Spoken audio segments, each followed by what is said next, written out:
दोस्तों, आपके ही अनुरोध पर आज हम आपको पीसीएस अधिकारी को मिलने वाली सुविधाओं के बारे में जानकारी देंगे। क्योंकि पीसीएस के अंतर्गत कोई एक पद तो आता नहीं है। पीसीएस के अंतर्गत अनेक पद आते हैं, लेकिन इसमें हम कुछ जो खास पद हैं उन पर चर्चा करेंगे। पीसीएस के अंतर्गत एसडीएम, डीएसपी, नायब तहसीलदार, बीडीओ, एसपी जेल आदि कुछ प्रमुख पद हैं जिन पर हम चर्चा करेंगे कि इनको कौन कौन सी सुविधाएं उपलब्ध होती हैं। तो पहले हम देखते हैं एसडीएम पर चर्चा करें। तो एसडीएम जो होता है वो डीएम के अधीन कार्य करता है और एक ज़िला जो होता है वो कई सब डिवीज़न में विभक्त होता है, जिसमें 1 से 4 सब डिवीज़न होते हैं। इन्हीं सब डिवीज़न का जो मेन अध्यक्ष होता है वो एसडीएम होता है, यानी सब डिवीज़न एसडीएम के कंट्रोल में होता है। और एसडीएम को जो सुविधाएं उपलब्ध होती हैं उनमें हम देखते हैं। पहले इसकी सैलरी की बात करते हैं। तो एसडीएम 5400 पे ग्रेड पर कार्य करता है, जिस पर 15,600 से 39,100 के बीच इसको पेमेंट मिलता है। किंतु 7वें वेतन आयोग के अनुसार यही 56,100 से 1,70,500 के बीच उपलब्ध होता है, जो विभिन्न प्रकार के फंड इत्यादि कटने के बाद लगभग 73,000 प्रति माह इसका वेतन पड़ता है। वैसे भी अगर फंड ज़्यादा कटवाया जाए तो यह वेतन लगभग 73,000 प्रति माह के आसपास पड़ता है। अगर आप फंड कम कटवाते हैं तो ये वेतनमान 1 लाख के ऊपर पहुंच सकता है, लेकिन वो वेतनमान आपका ही होता है। अगर आप फंड अतिरिक्त कटवाते हैं तो वो आपको रिटायरमेंट के पश्चात अंत में मिलता है। तो ये एसडीएम की सैलरी की बात हुई। अब एसडीएम को एक कार मिलती है। जाहिर सी बात है, एक कार है तो उसके साथ एक सरकारी ड्राइवर मिलता है, एक परिचायक मिलता है। परिचायक का कार्य होता है कि जहाँ भी एसडीएम जाता है उसके साथ साथ वो भी चलता है और परिचय देता है कि इनके पास जो पीछे व्यक्ति हैं वो एसडीएम साहब हैं। क्योंकि हर जगह एसडीएम बताएगा तो है नहीं कि मैं एसडीएम हूँ जिस कार्यालय में आया हुआ है, तो उसके परिचय से ही विदित होगा कि एसडीएम साहब पीछे हैं। और एसडीएम को एक टाइपिस्ट उपलब्ध होता है जो विभिन्न प्रकार के लिखा पढ़ी का कार्य देखता है। एसडीएम को 2 से 4 सुरक्षा गार्ड उपलब्ध कराए जाते हैं। अब कोई ये ज़रूरी नहीं कि 2 से 4 ही हो, अगर उसको आवश्यकता पड़ती है, क्योंकि पूरे सब डिवीज़न का ही वो मालिक होता है, जिसमें पुलिस प्रशासन भी उसी में शामिल होता है, तो वह चाहे तो अतिरिक्त भी सुरक्षा गार्ड रख सकता है। लेकिन जैसा उसके लिए परिस्थिति होती है उस अनुसार वो बढ़ा सकता है। और एसडीएम को एक कुक मिलता है, क्योंकि एसडीएम की ड्यूटी 24 घंटे की होती है।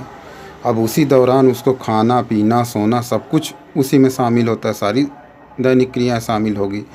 तो उसको अतिरिक्त कोई खाना बनाने के लिए तो सरकार उपलब्ध कराएगी ही, तो इसलिए उसको एक कुक उपलब्ध कराया जाता है जो उसका खाना पीना आदि का प्रबंध करता है। और ऑफिस के अलावा, यानी जिसमें वो ड्यूटी करता है उसके अलावा, उसको एक बंगला उपलब्ध कराया जाता है, सरकारी बंगला, जिसमें रख रखाव के लिए एक माली होता है जो वहाँ पर साज सज्जा, फूल पौधे इत्यादि लगाता है, सजाता है। और एसडीएम तथा उसके परिवार के कपड़ों इत्यादि को धुलने के लिए एक वाशरमैन उपलब्ध कराया जाता है। उसके साथ एक सीयूजी मोबाइल एंड्रॉयड फ़ोन होता है जो विभिन्न प्रकार के सरकारी कार्यों में बातचीत के दौरान उपयोग होता है, इसको उपलब्ध करवाया जाता है। और इसका जो खर्च आता है वो सरकारी खर्चे पर फ़ोन में उपलब्ध कराया जाता है। और एसडीएम ही प्रमोशन करके डीएम पद पर प्राप्त होता है, यानी डीएम पद प्राप्त करता है। अब बात आती है इसी क्रम में डीएसपी की हम बात करते हैं, यानी जो डिप्टी एसपी होता है उसकी बात करें तो डिप्टी एसपी पुलिस विभाग का अधिकारी होता है और ये एसपी के अधिकार में कार्य करता है। और डिप्टी एसपी जहाँ पर ये बात करते हैं कि एसडीएम होता तो पूरे उसका जो सब डिवीज़न होता है उसका सर्व होता है, किंतु जो डीएसपी होता है पुलिस विभाग में ही होता है। पुलिस विभाग के अपना जो उसका सब डिवीज़न होता है उसका सर्व होता है और यही प्रमोशन करके एसपी बनता है। इसको जो सुविधाएं दी जाती हैं वो लगभग एसडीएम के समान ही सुविधा होती, किंतु कार्य क्षेत्र इसका केवल पुलिस विभाग तक ही होता है। और अब बात करते हैं नायब तहसीलदार की। नायब तहसीलदार तहसीलदार के अंडर में कार्य करता है और इसका वेतनमान और सुविधाएं डीएम से या एसडीएम से कम होती हैं और यही प्रमोट होकर के तहसीलदार बनता है। अब बात करें बीडीओ की। बीडीओ होता है ब्लॉक स्तर पर होता है, ब्लॉक के समस्त सरकारी पदों पर इसका नियंत्रण होता है और इसकी भी सुविधाएं जो होती हैं वेतनमान वो एसडीएम से कम होता है, किंतु ये अपने ब्लॉक स्तर पर अपना स्वतंत्र देखरेख करता है। और अब बात करें एसपी जेल की, तो एसपी जेल जो होता है वह पूरे जेल प्रशासन का नियंत्रक होता है, उसमें होने वाली समस्त गतिविधियां उसी के अंडर में कार्य करती हैं। अब रही बात दोस्तों, ये तो जान चुके हैं कि मतलब देखिए कितने महत्वपूर्ण पद हैं ये और इन पदों पर क्या क्या सुविधाएं मिलती हैं। अब ये आखिर पद प्राप्त कैसे किए जाते हैं, सबसे बड़ी बात ये आती है, क्योंकि ऐसे महत्वपूर्ण पद इतना आसानी से तो प्राप्त नहीं होते हैं। तो इसके लिए देखिए क्या होता है कि प्रत्येक राज्य का लोक सेवा आयोग होता है, वो परीक्षा करवाता है जिसमें प्री मेन और इंटरव्यू त्रिस्तरीय परीक्षा होती है। अब इसमें अगर हम प्री की बात करें तो प्री एग्ज़ाम में 2 विषय होते हैं, जिसमें एक होता है सामान्य अध्ययन प्रथम प्रश्न पत्र और दूसरा सामान्य अध्ययन द्वितीय प्रश्न पत्र। तो सामान्य अध्ययन प्रथम प्रश्न पत्र के अंतर्गत इस प्रकार से इसमें विषय और उस पर पूछे जाने वाले प्रश्न आते हैं।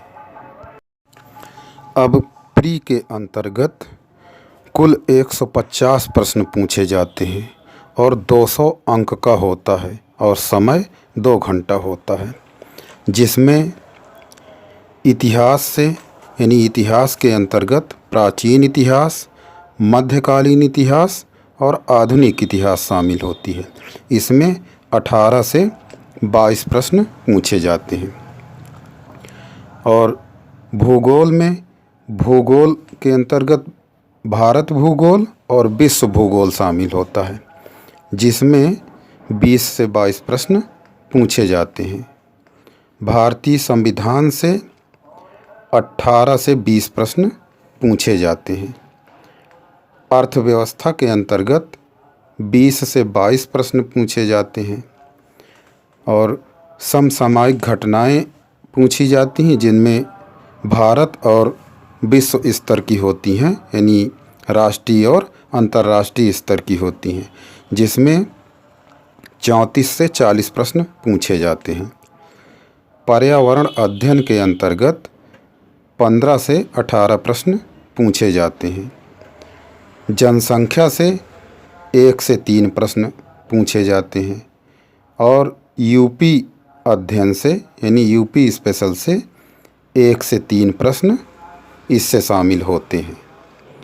और यह प्रश्न पत्र जो होता है इसके अंकों से ही आपको मेरिट में शामिल होना पड़ता है, अर्थात इसी से मेरिट बनती है।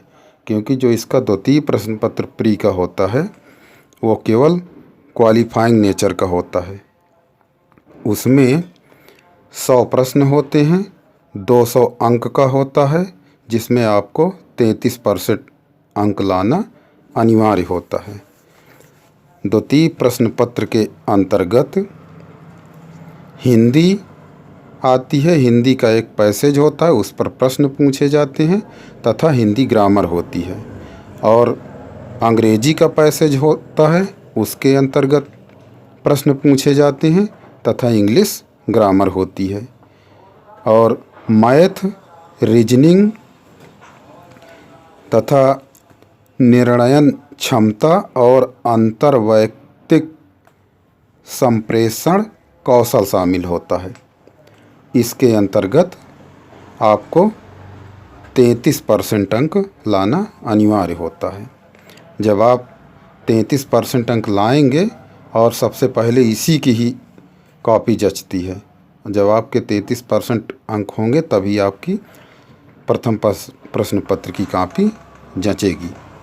और जब आप प्री क्वालिफाइंग करेंगे उसके बाद आपको मेंस में बुलाया जाएगा।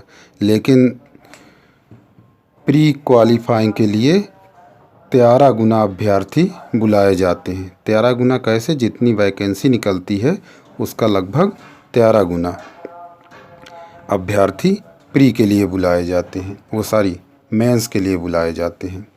तो अब मेंस में देखते हैं क्या होता है, कौन कौन से विषय कितने अंक के होते हैं।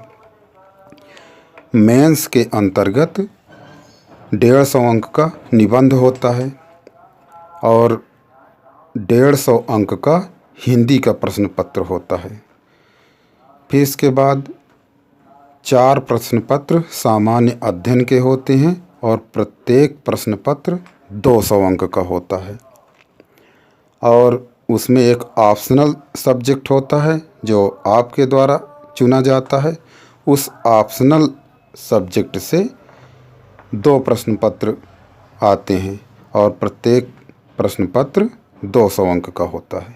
इस प्रकार से मेन एग्जामिनेशन आपका कुल 1500 अंक का होता है।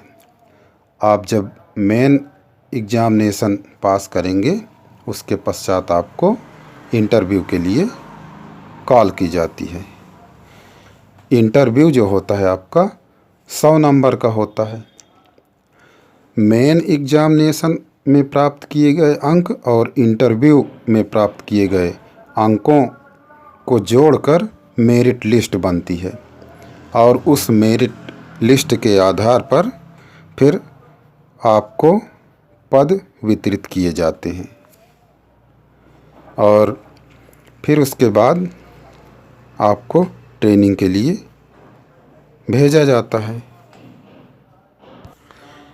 अब इन परीक्षाओं की तैयारी के लिए अधिकतर अभ्यर्थी दिल्ली और इलाहाबाद में जाते हैं।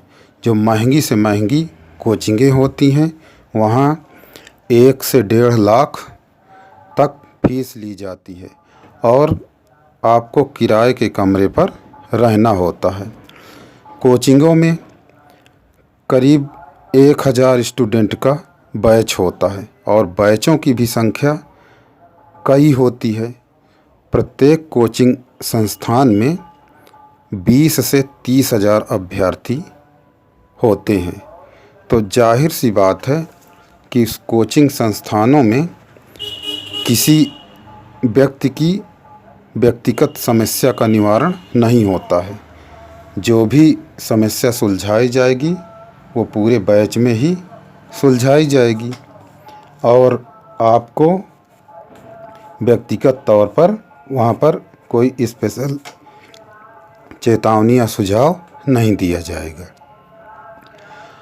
हम आपको ये विश्वास दिलाना चाहते हैं कि यदि आप स्वतः तैयारी करें और विभिन्न यूट्यूब चैनलों में आपको विभिन्न प्रकार के मार्गदर्शन दिए जाते हैं, उनका आप पालन करते हुए अगर खुद स्वतः तैयारी करें तो आप निश्चित तौर से स्वतः इस एग्ज़ाम को निकाल सकते हैं। और लोग निकालते हैं, क्योंकि आपको पता होना चाहिए कि जितनी ये महंगी कोचिंग संस्थान होते हैं और उनमें 20 से 30 हज़ार अभ्यर्थी प्रतिवर्ष कोचिंग में एडमिशन करवाते हैं और उनमें प्रत्येक कोचिंग संस्थान से मुश्किल 2-4 अभ्यर्थी ही चयनित हो पाते हैं। कभी कभी तो किसी कोचिंग संस्थान से अभ्यर्थी चयनित ही नहीं हो पाता, और इतनी जो आपकी फ़ीस बर्बाद हुई उसको तो वो लोग लौटाते नहीं हैं। तो हम आपको ये विश्वास दिलाना चाहते हैं कि अगर आप स्वतः तैयारी करें, क्योंकि स्वतः तैयारी करेंगे तो उसमें आपको क्या फ़ायदा होगा कि आपको वही 24 घंटा मिलेगा जो 1 से 1.5 लाख की कोचिंग कर रहा है, और आप अपने घर में रहेंगे, घर में बना बनाया खाना खाएंगे। बस आपके लिए क्या होगा कि अध्ययन के लिए समय आपको निकालना पड़ेगा। तो उसी समय में आप एक सटीक टाइम टेबल बनाकर विषयवार उसको अपना दीजिए समय कि किस विषय को कितना पढ़ना है। इस अनुसार आप सारे विषयों पर टाइम टेबल बना लीजिए, और आपकी अपनी सुविधा के अनुसार बनाइए कि किस समय आप उठते हैं, किस समय आपको पढ़ने के लिए सूटेबल पड़ता है। तो उस अनुसार आप एक निश्चित और व्यवस्थित टाइम टेबल बनाकर कड़ी मेहनत और निरंतर मेहनत कीजिए।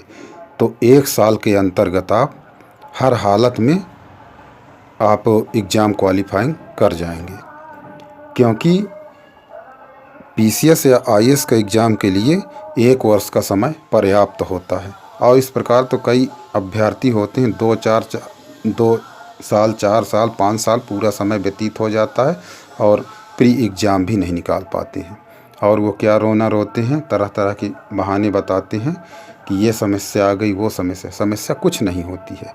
बशर्ते इसके लिए बस यही होता है कि आप चाहे थोड़ा थोड़ा ही पढ़िए, लेकिन शुरुआत में जो टाइम टेबल आप बनाएंगे थोड़ा थोड़ा करके बनाएंगे, और इसके बाद आप अपना दायरा बढ़ाते जाइए, और 1 साल के अंतर्गत आप अपने पूरे विषय पर कंट्रोल कर सकते हैं। और हम आपको अंत में एक और सुझाव देना चाहते हैं, अगर आपको ऐसा लगता है कि हम किसी विषय पर कमज़ोर हैं या कोई हमको स्पेशल मार्गदर्शन की आवश्यकता है, तो इसके लिए हम आपको यह सुविधा उपलब्ध कराते हैं। और हम आपको ये सलाह नहीं देते कि आप किसी दशा में कोचिंग कीजिए या कुछ और, मतलब आप किसी तरह का मार्गदर्शन के लिए आप जाइए, इसके लिए कोई अनिवार्यता नहीं है। अगर आपको ऐसा महसूस हो रहा है कि हमें मार्गदर्शन की आवश्यकता है, तो हम आपको बहुत कम फीस पर 1000 रुपया पर मंथ पर हम आपको यह सुविधा उपलब्ध कराते हैं, जिसमें हम आपको वीडियो प्रवाहित करते हैं और सारी अध्ययन सामग्री प्रवाहित करते हैं, जिसमें आपको किसी भी प्रकार का आप इस विषय पर मतलब आप स्वतंत्र हो जाते हैं कि हमको क्या पढ़ना क्या नहीं पढ़ना, ये सब हमारी जिम्मेदारी हो जाती है। और हम आपसे पर्सनल फ़ोन करके संपर्क करते हैं, आपके तैयारी का जायज़ा लेते हैं और आपको हमेशा सचेत करते रहते हैं। और इस पर हम आपको प्रश्न पत्र प्रवाहित करते हैं, आप उसका आंसर स्वयं लिखते हैं, और अंत में हम सब पूछते हैं कि आपकी तैयारी किस स्तर पर चल रही है। और हम आपको ये भी सचेत कर देते हैं कि आप इस बार क्वालिफाइंग कर पाएंगे अथवा नहीं। इससे आपको समय और धन दोनों की बचत होती है, क्योंकि अगर अंधेरे में आप तीर चलाते रहेंगे तो उसका कोई निष्कर्ष नहीं निकलता है। और कोचिंग संस्थानों में आपको कोई ये बताने वाला नहीं है। आपको 1 से 1.5 लाख फीस ले लिए और उसके पश्चात आप फिर सभी के साथ अध्ययन करते रहिए, और उसमें से मुश्किल से 2-4 लड़के हो गए, बस उन्हीं के आधार पर वो हल्ला मचाने लगते हैं कि हमारी कोचिंग से इतने व्यक्ति सिलेक्टेड हुए, और असफल अभ्यर्थियों को नहीं बताते कि हमारी कोचिंग में कितने एडमिशन थे और कितने असफल हुए। तो इसलिए हम ये आपको सलाह नहीं देते कि आप महंगी से महंगी कोचिंग कीजिए।